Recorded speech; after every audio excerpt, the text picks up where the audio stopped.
So in the last lecture we have studied about small test for small samples. Whenever the sample size is less than 30, then we may regard those samples as small samples. So for these small samples we have two tests, one is this t-test and one is this f-test. T-test is used whenever we wanted to compare the means, and f-test is used whenever we wanted to compare the standard deviation or the variances. So I have given you the procedure to solve this t-test whenever you wanted to compare the mean of the sample with that of population. So these were the steps. First of all, you would formulate the hypothesis, then you would signify the level of significance and the associated degrees of freedom, and then you will calculate the test statistic t using this formula, where what is n is the number of elements present in the sample, small s is the standard deviation of the sample which you calculate using this formula, and x bar, that is the mean of the given sample. What is mu naught? Mu naught is the mean of the population which you wanted to test here. So according to that, we will first test the t hypothesis, t statistics, and then we will compute the calculated value for this t, and then we will make the decision based on the calculated value and the tabulated value. So let's see some examples corresponding to that. So here you may see that the table for t-test is given to be like this. So here, what is this nu? This nu represents the degree of freedom, and moreover the t subscript, that represents the subscript here, that represents the level of significance, right? So if you wanted to calculate the t-test for say 2 degrees of freedom at this 1% level of significance, or say for 5% level of significance, then you will go and look for the values of t where it is listed as 0.95, because we wanted to check for 5% level of significance. So for that your value would be 2.92. So according to this, you will see this table. So this would be more clear to you from these examples. So let's have a look at our first example. So the example here, it says that specification for a certain kind of ribbon call for a mean breaking strength of less than 185 pounds. So the mean is given to be 185 pounds for the sample. So here they are saying 5 pieces randomly selected from different rolls have breaking strength of these values which are given to you here, right? So you are given a sample having how many elements? 5 elements, because only 5 data points are given to you, and then you are to test the whether the mean of the sample is equivalent to that meet the specification or not. So that means the specification is that the specification is given to you that ribbon call would have a mean which would be 185 pounds. So you have to test that the mean of sample, which is x bar, that is it equal to 185 or not. If it is equal to 185, you would say that your sample is significant. Otherwise, you will say that your sample is not significant. So as for the solution, our first step as always is to create the null hypothesis. Now what would be null hypothesis? We will say that the mean is equivalent to 185, because we wanted to check here whether the specifications are met or not. And for the alternative hypothesis H1, we will check that the mean, whether this is less than 185 or not, right? So from here you may check that this is what? This is a left tail test. So this is a left tail test, and here the mean of the sample is not directly given to you. So first of all, let me write down what is the sample. So your sample in this case consists of the elements, the data points that is given to you is 171.6, another one is 191.8, another one is 178.3, then you have 184.9, and then you have 189.1. So these 5 values are given to you. First of all, you wanted to calculate what is x bar. So x bar is the mean. So how would you calculate it? You would add up all the data values and divide it by total number of elements, which is 5 in this case. So you will obtain the mean as 183.1. So you would add up all these values, right, and then divide by 5. So you will have 183.1. The next task is to calculate the variance or the standard deviation. So for the sample, we have this formula 1 divided by n minus 1 multiplied by the summation of xi minus x bar square, right? So for that, you firstly have to compute this xi minus x bar whole square and then add up all the values and then divide by n minus 1. So when you do that, so let us do that. So let me write down here 189.1. So here it would be 189.1. So this is your xi. So what would be what would be xi minus x bar? So x bar here is equal to, so it would be xi minus 183.1. We have just calculated the mean to be equal to 183.1. So we will make a column here. So it would be 171.6 minus 183.1. So this would be the first value. Similarly, we'll calculate the third value, fourth value, and fifth value. And then what you do, you square this quantity because we require the square of this. So you perform the square here, and then you add up all these values here. So when you add up all these values, it would be summation of xi minus x bar whole square. So when you compute this s square, it would come out to be 67.24. You may check this quantity, and so that what is your s? It would be the square root of 67.24, so it would be 8.2 here. So now you have the value for s, you have the value for x bar, which is the mean. So we are ready to apply the t-test, right? So let's apply the t-test. Its formula you all know, it is x bar minus mu naught divided by the standard deviation s divided by square root n. So you have the value x bar, which you have calculated to be 183.1. Mu naught is given to you in the question, that is 185. So this is 185 divided by s, that is 8.2 divided by n, square root of n, and n is 5 here. So you have to solve this thing.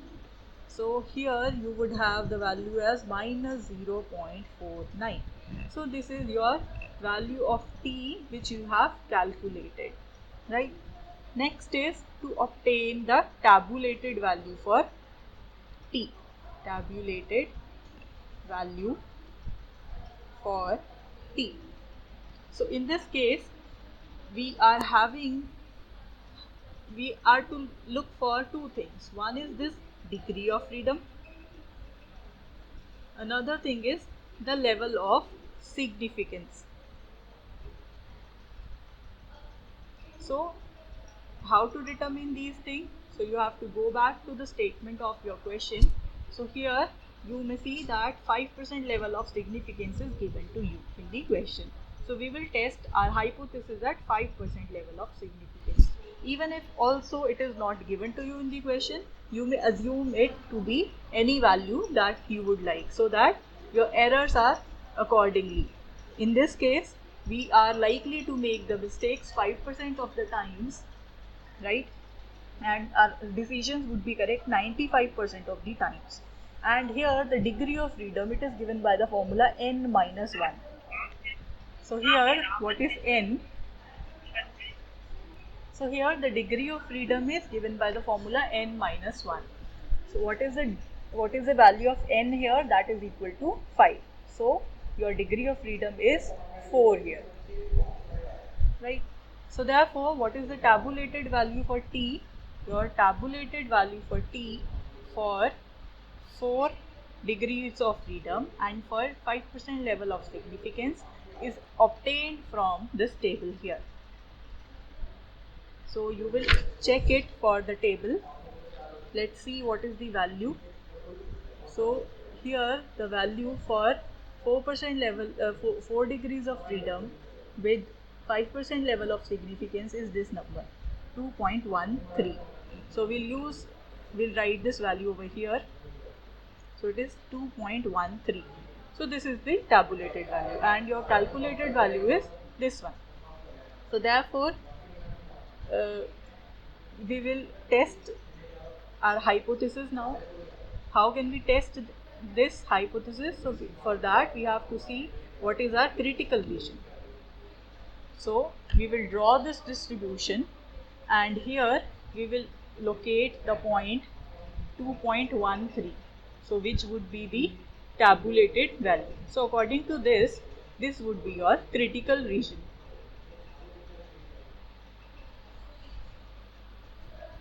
If this is your critical region, so that means we will now check our value minus 0.49.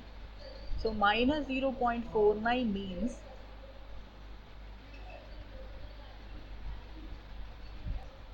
so here because our test is one tail test, how can you make that out? This is from this alternative hypothesis because your mu is less than 185. So that means we are talking about the left portion of the test. So according to that, your critical region, your tabulated value is this one. But for left tail test, the tabulated value at 4 degrees of freedom and 5% level of significance, this would be minus 2.13. So according to that, your value would lie somewhere here. So it would be minus 2.13.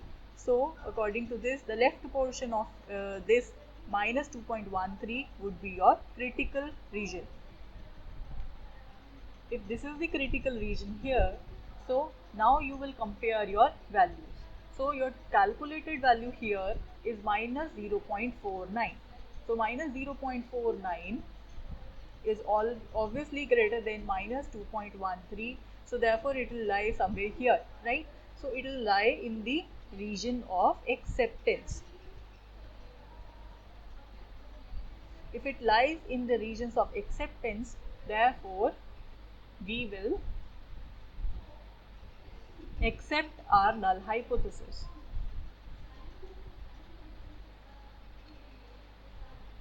So accordingly, if you accept the null hypothesis, your alternative hypothesis is rejected.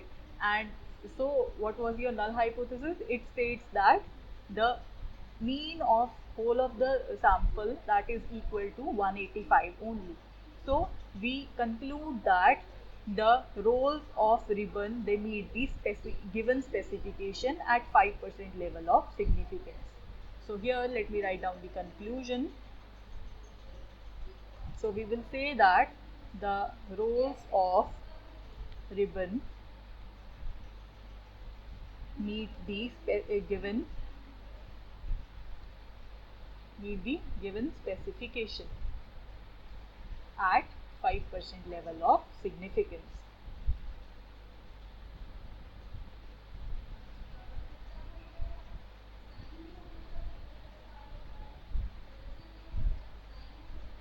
And in a similar way, we may have a look at one more question here.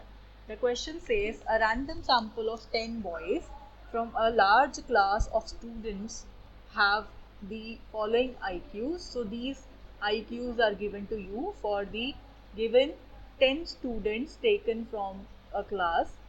So we are to check here that whether the IQs of these 10 students, is it able to represent the IQ of all of the 100 students of the class,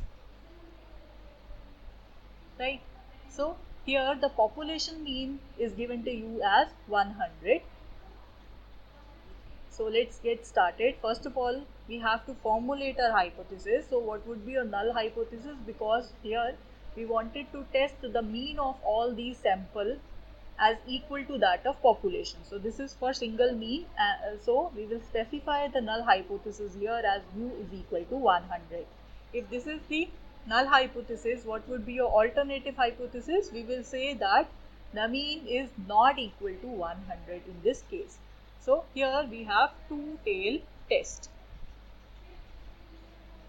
So after specifying this, you require, in order to calculate the t statistics, which is given by x bar minus mu naught divided by s by square root n, what all things you have? You have the value of mu naught, that is 100, divided by, you have the value of n, which is 10 in this case.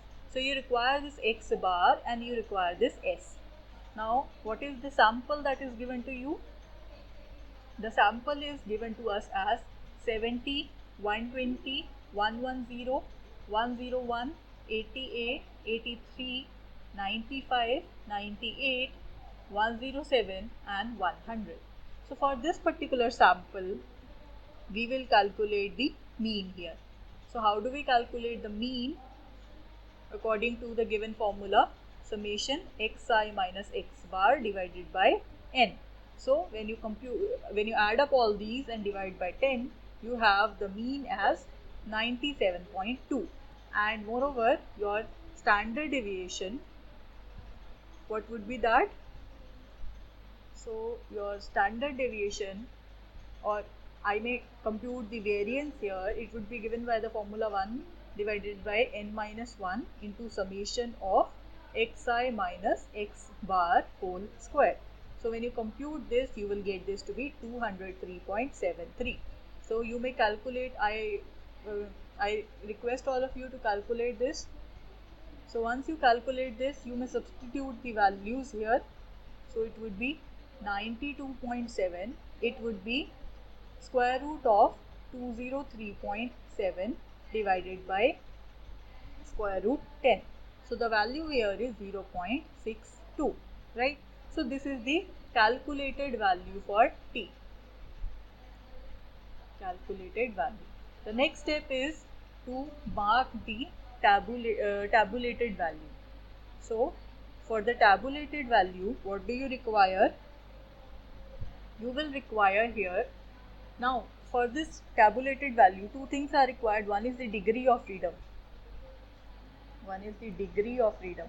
So here the sample size is given to be 10. So we have 10 minus 1, that is 9 degrees of freedom. And moreover, the level of significance, that is given to be 5%.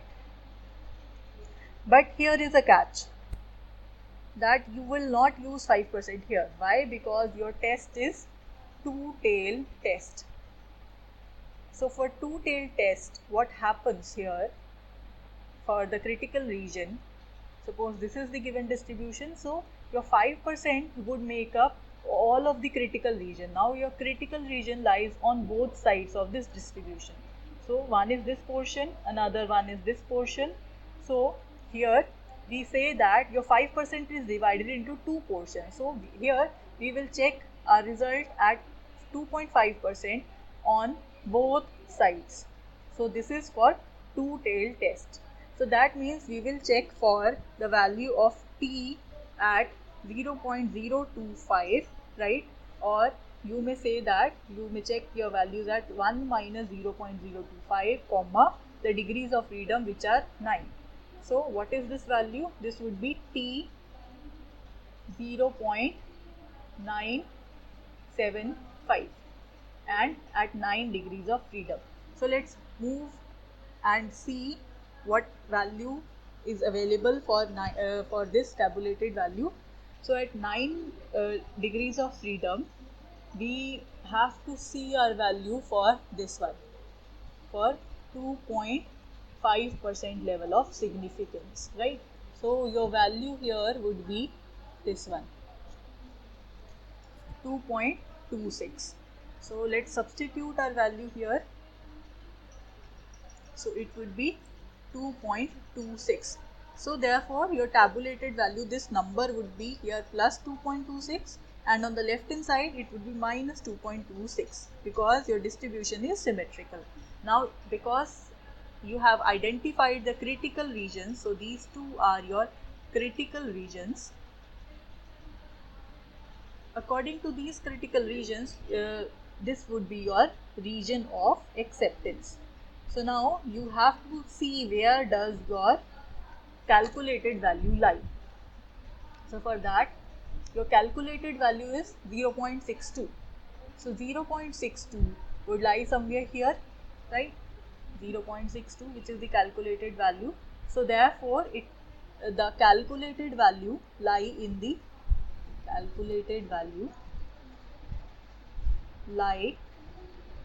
region of acceptance.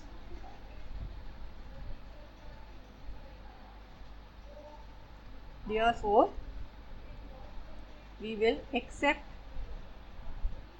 the null hypothesis. So that means, what was our null hypothesis? Our null hypothesis was H naught, which is equal to mu is equal to 100. So we say that, we conclude that the data is consistent with the assumption of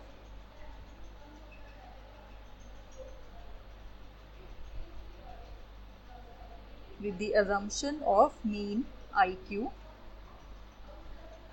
of 100 in the population.